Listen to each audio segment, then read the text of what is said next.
Halo semuanya, nama gue Rizky, gue CEO dari Humans.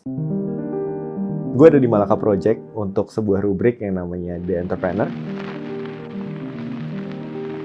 Rubrik ini gue buat dengan sebuah harapan. Gue bermimpi bahwa nantinya akan banyak anak-anak muda yang tergerak untuk menjadi entrepreneur. Gue ngerasa bahwa menjadi seorang entrepreneur tuh sangat impactful buat Indonesia saat ini. Karena kita butuh banyak banget lapangan kerja baru. Di era dimana bonus demografi itu lagi tinggi banget, kita sangat darurat lapangan pekerjaan baru. So we need a new entrepreneurs. Di rubrik ini gue berusaha untuk tidak hanya memberikan motivasi, tapi gue juga akan memberikan informasi. What to do with this information is up to you guys. Yang penting gue berharap bahwa gue bisa membuka mata teman-teman akan kesempatan-kesempatan untuk bisa berkreasi atau berkarya di industri di Indonesia. Di video pertama ini, gue akan bahas tentang satu industri yang menurut gue potensinya gede banget. Nyambung dari apa yang gue bahas kemarin di Malaka Project pas launching, monolog yang gue bahas kemarin, yaitu industri yang sangat familiar buat gue, industri parfum. Menurut gue industri parfum dunia tuh lagi gila banget pertumbuhannya. Kalau nggak salah, bahkan sekarang sebelum 2030, industri ini bisa jadi punya market value hampir 1.000 triliun rupiah. Dan sayang banget kalau kita di Indonesia tidak menempati posisi yang penting dalam industri itu. Padahal menurut gue, saat ini, posisi kita di Indonesia tuh sangat potensial untuk bisa menjadi pemain penting di industri parfum dunia. Kenapa industri ini lagi meningkat banget di dunia ya? Menurut gue ada dua hal sih yang mempengaruhi. Yang pertama tuh munculnya lifestyle affordable luxury. Di mana produk kayak parfum yang dulunya dianggap sebagai produk yang sangat luxury, sekarang udah jadi hal wajib yang banyak orang tuh perlu dan pakai. Dan yang kedua, ini yang menurut gue sangat interesting, itu adalah mulai bertumbuhnya concern masyarakat dunia terhadap produk yang berbahan natural. Nah, yang kedua ini yang menurut gue jadi kesempatan banget buat Indonesia bisa menjadi pemain besar di industri parfum dunia. Menurut gue yang jadi kunci itu satu, ada produk dari Indonesia yang namanya minyak atsiri atau essential oils. Nah, minyak atsiri ini sebenarnya dia bukan satu-satunya bahan untuk parfum. Minyak atsiri ini bahkan bisa jadi turunan produknya tuh bisa banyak. Bisa dari obat-obatan sampai jadi bahan makanan. Tapi kenapa parfum? Karena parfum tuh menurut gue salah satu turunan produk minyak atsiri yang punya value paling tinggi dibandingkan yang lain. Kenapa potensial banget di Indonesia?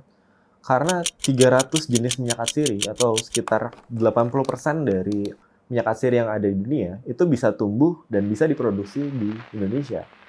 Bahkan beberapa di antaranya itu cuma bisa tumbuh kalau ditanam di Indonesia aja. Contoh aja salah satunya kita ngomongin tentang minyak nilam atau patchouli. Minyak nilam ini salah satu yang dipakai banget di industri parfum di dunia karena sifatnya yang bisa mengikat wangi. Minyak nilam atau patchouli, 90% dari suplai kebutuhan minyak patchouli, minyak nilam dunia itu berasal dari Indonesia. Sebesar itu yang kita suplai buat industri parfum di dunia. Tapi sayangnya, dari 90% itu, kebanyakan yang kita jual, kebanyakan yang kita ekspor, itu masih dalam bentuk bahan mentah. Itu jadi hal yang menurut gue sangat disayangkan karena ketika kita menjual itu dalam bentuk bahan mentah, kita kehilangan potensial loss itu hampir sekitar 80 triliun rupiah setiap tahunnya. Dan itu cuma dari satu minyak atsiri aja, patchouli, di antara ratusan minyak atsiri lainnya. Nah, kalau kita ngelihat potensial loss-nya sebesar itu, kita kan kemudian akan mikir, kenapa nggak ya udah kita ngelakuin hilirisasi total aja. Pemerintah batasin penjualan ekspor dan kita produksi semua dan demand-nya semua kita serap di Indonesia. Tapi sebenarnya nggak semudah itu. Karena bisa dibilang industri parfum di Indonesia itu masih sangat muda. Bahkan dari pengalaman gue pribadi, saat gue memulai Humans 4 tahun lalu, saat itu bahkan persepsi terhadap brand parfum lokal tuh bisa dibilang belum ada. Dan demand terhadap brand parfum lokal tuh belum ada pada saat itu. Karena industri parfum kita ini masih muda banget, implikasinya ada dua nih. Dari sisi hulu dan dari sisi hilir. Keduanya punya tantangannya sendiri. Dari sisi hulu, kita masih memiliki manufacturer yang kurang banget. Sumber daya manusia kita juga masih belum mumpuni untuk menempati posisi-posisi penting di industri hulu di bidang parfum. Contoh nih, manufacturer kita di bidang parfum, untuk produksi parfumnya kita masih sangat mengandalkan Prancis. Dan bahkan untuk botol kacanya itu sendiri, kita masih sangat mengandalkan Cina. It sounds stupid, tapi bahkan di Indonesia, kita masih belum bisa memproduksi botol kaca kita sendiri. Tantangan secara hilir, karena ini masih industri yang muda, lagi-lagi, kita masih belum mendapatkan trust yang cukup dari masyarakat kita sendiri. Brand lokal masih belum menempati posisi yang dominan ketika kita ngomongin demand di Indonesia. That's why masih butuh proses dan waktu yang panjang sampai kita di Indonesia, masyarakatnya memiliki mindset bahwa kita bisa memiliki produk parfum yang tidak hanya bisa competing, tapi bahkan lebih baik daripada parfum lain yang tersedia di market. Sebenarnya kita punya potensi untuk membuat parfum dari Indonesia, itu parfum yang bahkan lebih baik dari parfum-parfum lain yang ada di market. Kenapa? Karena yang tadi kita bilang, kita bahas tentang minyak atsiri dan natural resources yang ada di Indonesia. We have some of the best resources in the world. Dan memproduksi itu langsung directly dari Indonesia, membuat kualitasnya jadi lebih baik.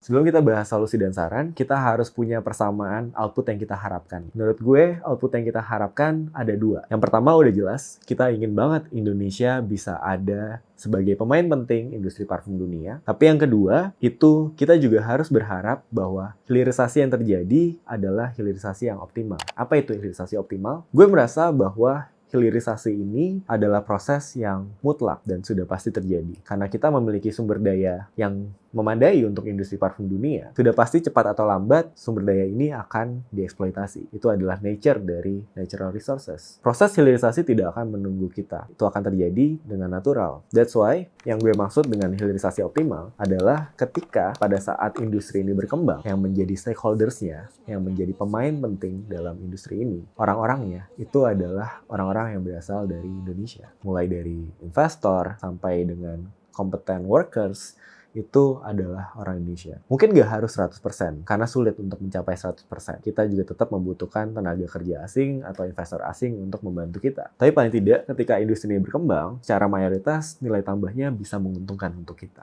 Kalau kita udah sepakat dengan dua outcome yang kita harapkan, baru kita ngomongin solusinya nih. Kalau pertama, kita ngebahas solusi dari sisi pemerintah dan private sector. Di sisi hulu, sudah pasti kita membutuhkan R&D dan infrastruktur yang memadai, agar Indonesia bisa memproduksi parfum dengan kualitas yang sangat baik.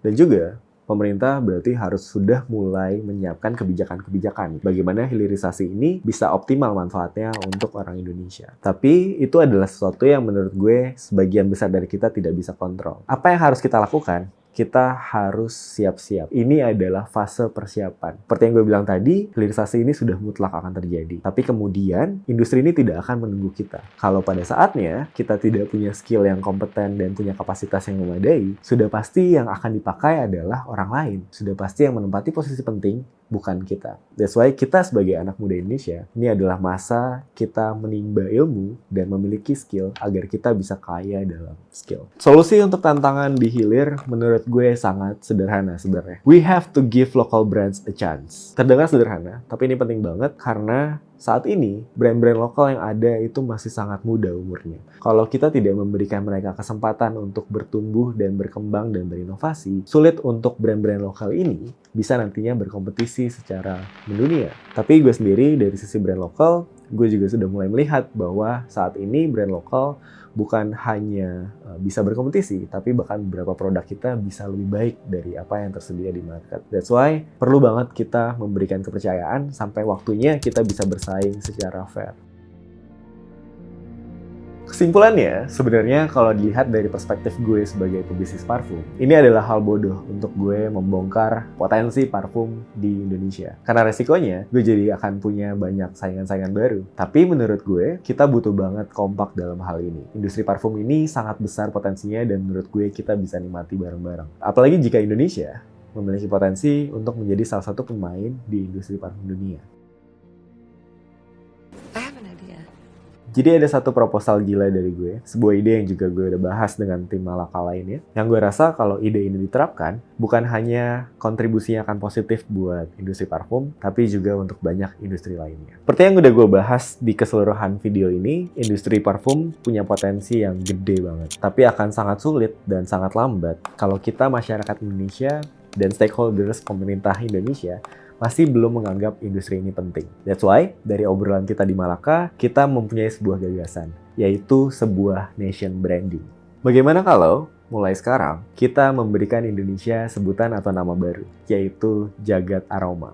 Kenapa harus Indonesia sebagai jagat aroma? Karena menurut gue, salah satu yang kita kurang banget untuk saat ini adalah nation branding yang kuat. Kita sadar kalau banyak banget produk yang kita beli, kebanyakan itu karena produk itu berasal dari negara yang punya nation branding yang kuat. Contohnya, misalnya kita beli mobil dari Jepang karena terkenal reliable. Atau kita beli teknologi products dari US karena paling advance. Sementara Indonesia, untuk bisa bersaing dalam bentuk produk lokal, sulit banget karena kita masih belum punya value yang membuat kita dikenal dengan baik. Lo bayangin ketika semua produk di Indonesia mempunyai ciri khas yang khusus. Ciri khas yang sederhana tapi powerful, yaitu wangi. Bayangkan ketika lo membeli produk sepatu atau lo membeli produk baju, dan kemudian produk ini wangi, lo akan tahu bahwa oh ini dari Indonesia. Dengan membuat Indonesia sebagai jagat aroma, kita akan mempunyai ciri khas tersendiri yang menurut gue akan sangat ngebantu penetrasi kita ke market luar. Ide ini gila. Oh my God, crazy idea.